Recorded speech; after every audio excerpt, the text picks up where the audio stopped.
Hello students, how are you students. आपको इस channel पर ना केवल graduation and post graduation physics के टॉपिक्स की सबसे आसान एक्सप्लेनेशन देखने को मिलती है, बल्कि आपको साथ के साथ ये भी बताया जाता है कि आपको एग्जाम में क्या और कैसे लिख के आना है, ताकि आप सिर्फ एक वीडियो देख के ही अपने नोट्स बना सकें और एग्जाम्स में बहुत अच्छे मार्क्स ला सकें।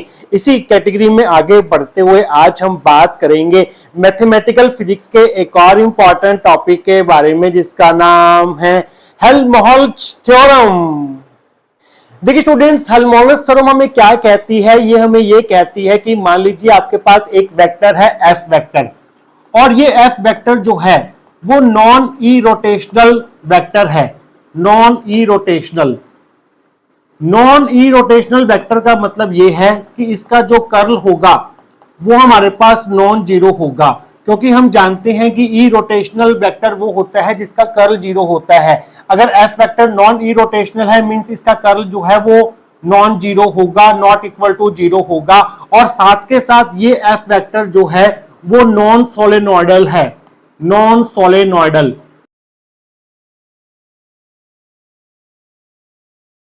क्योंकि हम जानते हैं सोलेनोइडल वेक्टर वो होता है जिसका डाइवर्जेंस जीरो होता है, बट ये नॉन सोलेनोइडल वेक्टर है तो इसका डाइवर्जेंस जो है वो नॉट इक्वल टू जीरो होगा। तो हेल्महोल्ट्ज थ्योरम के अकॉर्डिंग आपके पास एक एफ वेक्टर है जो कि नॉन इरोटेशनल है, मींस उसका कर्ल जो है वो नॉट इक्वल टू जीरो है, और साथ के साथ ये एफ वेक्टर जो है वो नॉन सोलेनोइडल है, मींस इसका डाइवर्जेंस जो है वो नॉट इक्वल टू जीरो है। इस एफ वेक्टर को हम as a sum of two parts represent कर सकते हैं, जिसमें से पहला पार्ट जो है वो खुद इरोटेशनल होगा और दूसरा पार्ट जो है वो खुद सोलेनोइडल होगा। मींस पहला पार्ट इरोटेशनल होगा, मींस पहले पार्ट का कर्ल जो है वो जीरो रहने वाला है, और दूसरा पार्ट जो है वो सोलेनोइडल होगा, मींस दूसरे पार्ट का डाइवर्जेंस जीरो रहने वाला है। ये हमें कहती है हेल्महोल्ट्ज थ्योरम। तो स्टूडेंट्स, आइए देखते हैं कि अगर ये क्वेश्चन आपको एग्जाम में पूछा जाता है तो इसकी थ्योरी को आप कहां से स्टार्ट करके आएंगे, आइए अब वो देख लेते हैं। तो स्टूडेंट्स, आप हेडिंग बनाएंगे हेल्महोल्ट्ज थ्योरम। इसकी स्टेटमेंट क्या है? Any general vector F vector for which del dot F vector is not equal to zero, that is F vector is non solenoidal vector, and del cross f vector is not equal to zero, that is f vector is non-irrotational vector, may be expressed as the sum of two parts, one of which is irrotational and other is solenoidal। ये थोड़ा हमें ये कहती है कि आपके पास एक vector है f वेक्टर जो कि नॉन सोलेनोइडल है, मींस इसका डाइवर्जेंस जो है वो नॉट इक्वल टू जीरो है। साथ के साथ इस एफ वेक्टर जो है वो नॉन इरोटेशनल वेक्टर है, मींस इसका कर्ल जो है वो नॉट इक्वल टू जीरो है। ऐसे वेक्टर को जो ये दो कंडीशन सेटिस्फाई कर रहा हो, जो नॉन सोलेनोइडल होने के साथ साथ नॉन इरोटेशनल भी हो, मींस उसका divergence zero not equal to zero होने के साथ साथ उसका कर्ल जो है वो भी नॉट इक्वल टू जीरो हो, तो ऐसे वेक्टर को हम as a sum of two parts express कर सकते हैं, जिसमें से पहला पार्ट जो है वो इरोटेशनल होगा, मींस पहले पार्ट का कर्ल जो है वो जीरो होने वाला है, और दूसरा पार्ट जो है वो सोलेनोइडल होगा, मींस दूसरे पार्ट का डाइवर्जेंस जीरो होने वाला है। तो एफ वेक्टर को हम किस तरह से लिख सकते हैं? F vector can be written as, according to Helmholtz theorem, F vector को हम लिख सकते हैं minus del phi plus del cross A vector, जहां पर फाई जो है वो एक स्केलर है और ए वेक्टर जो है वो एक वेक्टर है। ये पार्ट जो है वो इरोटेशनल पार्ट है और ये वाला पार्ट जो है वो सोलेनोइडल पार्ट है। अब ये इरोटेशनल पार्ट है तो इसका कर्ल जो है वो जीरो होगा।